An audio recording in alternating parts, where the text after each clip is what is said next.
In September 1781, British General Charles Cornwallis stood near the edge of the Chesapeake Bay. He was looking toward the horizon, waiting for the arrival of the Royal Navy to provide a route for retreat. Ships did appear, but as the colors on the masts came into focus, Cornwallis realized they were French. His army was cut off from the sea. An experienced, aggressive commander had backed his entire army onto a tiny strip of land with no exit.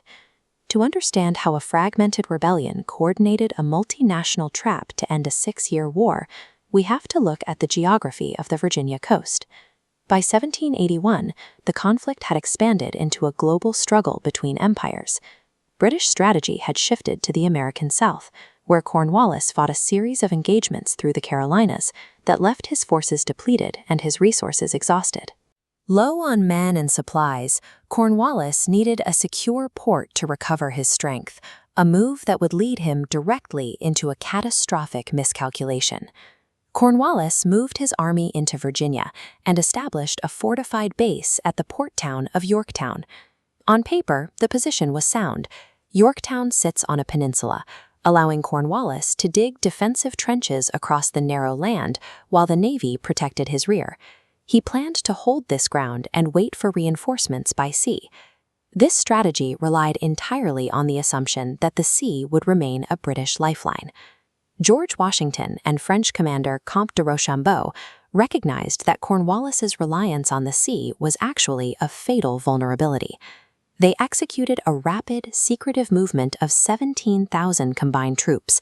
This phantom march bypassed northern British strongholds, heading toward Virginia. Simultaneously, Admiral de Grasse's French fleet sailed up from the Caribbean to block the Chesapeake Bay. At the Battle of the Chesapeake, the French Navy defeated the British fleet and pushed them out of the bay. Cornwallis's path to resupply or evacuation was gone. By coordinating these movements across hundreds of miles of land and sea, the Allied forces turned the Yorktown Peninsula into an inescapable prison. General Cornwallis was trapped with 7,000 men. Closing in on him was an Allied force of 17,000, outnumbering his army 2-1. The Allies began a methodical siege, digging trenches that moved their artillery closer to British lines each day. This process was designed to grind down the defenders, while minimizing losses for the attacking infantry. Constant artillery bombardment and spreading disease, a lack of food and ammunition, broke their ability to resist. By mid-October, coordinated night assaults overran the outer British defenses, including a bayonet charge led by Alexander Hamilton. The siege functioned as a mechanical constriction, stripping the British army of the space and resources it needed to fight, until surrender was the only remaining option.